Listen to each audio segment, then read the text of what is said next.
Before electricity existed, before compressors, before refrigerants, people living in 45-degree desert heat solved the cooling problem completely, using nothing but wind and physics. The technology they built is called a windcatcher, badger in Persian, malkaf in Arabic, and some of the original towers from 3,000 years ago are still cooling buildings today, not as museum pieces, as working architecture, actively lowering indoor temperatures by 12 to 17 degrees Celsius with zero energy consumption. Modern air conditioning was invented in 1902. Windcatchers were already ancient history by then, and right now, as climate change drives summer temperatures higher and global cooling energy demand is projected to triple by 2050, engineers are racing to understand exactly how these towers worked. This technology didn't appear in one place.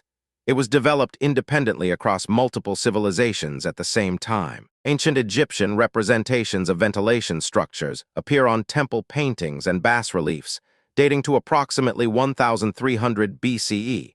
That's 3,300 years ago. These show roof-mounted scooping structures designed to catch the prevailing Nile Valley winds and funnel them downward into interior rooms below. Archaeologists studying Nile Valley sites have found physical remnants at locations consistent with this same period, confirming these weren't just decorative images. In Persia, modern-day Iran, the badger tradition is the most continuous and best documented lineage, with some historians of architecture tracing it to the Achaemenid period beginning around 550 BCE. In the Sindh region of Pakistan, wind scoops, locally called badger or Hawa Mahal, meaning palace of wind, represent a distinct but related tradition adapted to the specific wind patterns of the Indus Valley. Hyderabad in Sindh has some of the most impressive surviving examples, with entire districts of traditional houses built around elaborate wind scoop systems. In the Arabian Gulf, traditional architecture across Dubai,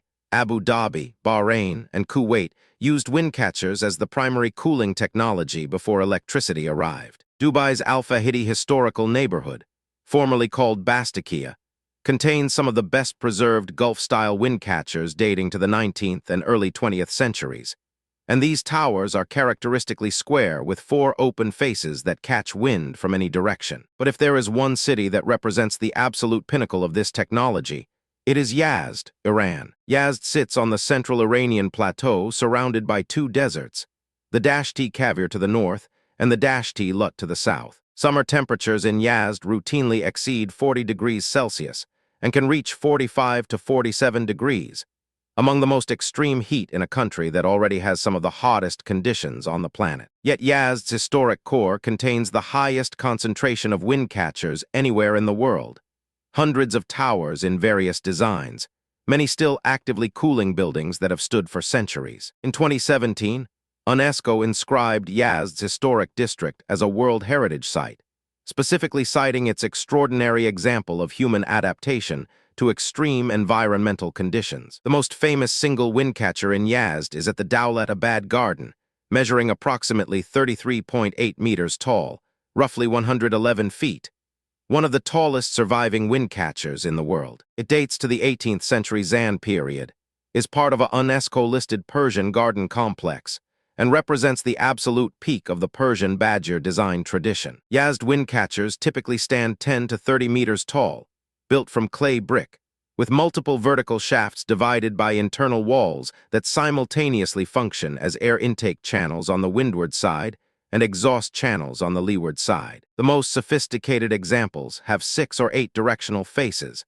allowing them to capture wind from any direction regardless of which way the breeze is blowing on a given day. Now let's talk about the physics, because understanding how a windcatcher works means understanding 3 separate principles operating together at the same time. The first principle is basic wind pressure differential. When wind strikes the windward face of the tower, it creates a zone of higher pressure on that side compared to ambient air. The leeward faces of the tower simultaneously experience lower pressure than the surrounding air. This pressure difference pulls air down through the intake shafts and pushes it up through the exhaust shafts, creating a forced ventilation system powered entirely by the wind itself, with no moving parts. The taller the tower, the greater the volume of air it intercepts, and the stronger the airflow it drives downward into the building below. The second principle is the stack effect, also called thermal buoyancy. And this is what keeps the system working even on days with almost no wind. The Earth acts as a thermal mass, absorbing heat slowly and maintaining stable, cool temperatures underground, and at the lower levels of a building even when surface air is scorching. Air that contacts these cooler surfaces becomes denser and sinks, while hot air in upper parts of the building rises and escapes through the tower. This creates a continuous convective circulation loop. Cool air in at the lower levels, hot air continuously exiting through the top of the tower, driven by temperature difference alone, requiring zero wind to sustain it. The third principle is evaporative cooling, and this is where the most sophisticated windcatcher designs achieve their maximum performance. The greatest traditional buildings of Yazd combined their windcatchers with the Qanat, an ancient Persian underground aqueduct system that channels groundwater from mountain aquifers into desert settlements many kilometers away. When incoming air from the windcatcher passes over a Qanat channel, a water pool, or a wet clay screen placed across the shaft, water evaporates into the moving air. Evaporation is an endothermic process. It absorbs heat directly from the surrounding air, dropping its temperature significantly before it reaches the living space below. The combination of wind-driven airflow and evaporative cooling at the air intake can reduce incoming air temperature by 10 to 15 degrees Celsius under optimal conditions. Now let's look at actual measured temperature data, because the numbers are what make this technology completely undeniable. Studies of traditional windcatcher houses in Yazd have documented interior temperatures of 26 to 30 degrees Celsius on days when exterior temperatures reached 42 to 45 degrees. That is a temperature differential of 12 to 17 degrees Celsius, achieved with zero energy consumption, zero electricity, and zero mechanical components. Engineering research from the University of Tehran, studying the Dowlat Abad windcatcher, found that the combined windcatcher Qanat system reduced incoming air temperature by up to 12 to 14 degrees Celsius during peak summer conditions. Research from the University of Sheffield and Oxford Brookes University, using computational fluid dynamics modeling of traditional windcatcher geometry, confirmed that a single multi-directional tower provides 3 to 4 air changes per hour in a standard room, without any mechanical assistance. The World Health Organization recommends a minimum of 2 air changes per hour for comfortable residential ventilation.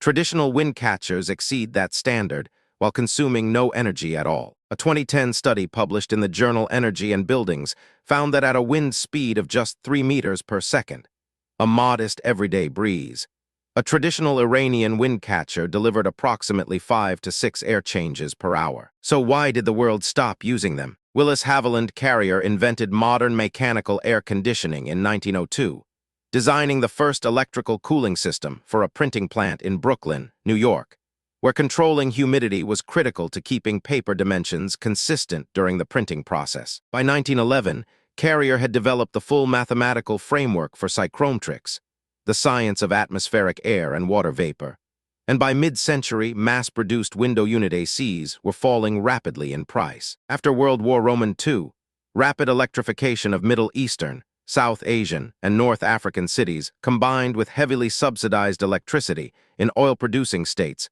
made mechanical AC affordable and socially aspirational. A window-mounted air conditioner became a symbol of modernity and prosperity. A windcatcher became associated with old, traditional, or poor construction. Modern construction standardized globally on concrete and steel frame buildings, and international contracting models eliminated the local microclimate knowledge required to position and design windcatchers effectively for a specific site. Dense urban development, tall buildings blocking prevailing winds, and high land costs in cities further reduced the practical effectiveness of windcatchers in modern urban environments. The abandonment had nothing to do with windcatchers stopping to work.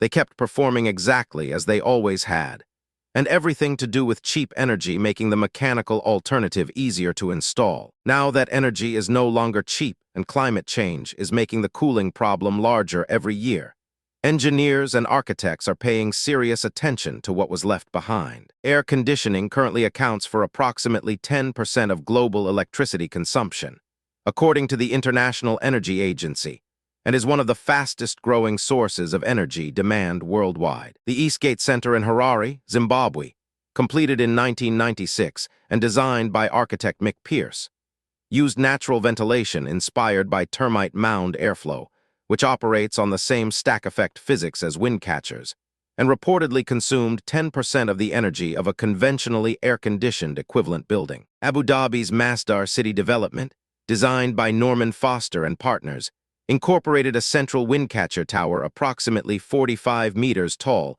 providing passive cooling for the central public square, with performance monitoring confirming it significantly lowers surrounding temperatures. In the United Kingdom, researchers at the University of Cardiff developed a modern windcatcher product now installed in hundreds of schools and public buildings, adapted to Britain's much cooler and windier climate. The Persian Canat system that integrates with the most advanced windcatcher designs was itself inscribed as a UNESCO Intangible Cultural Heritage in 2016, recognizing it as one of humanity's most sophisticated integrated solutions to water management and thermal comfort in arid environments. The Canat windcatcher combination managed water scarcity and extreme heat simultaneously in some of the harshest places on Earth for over 2 millennia.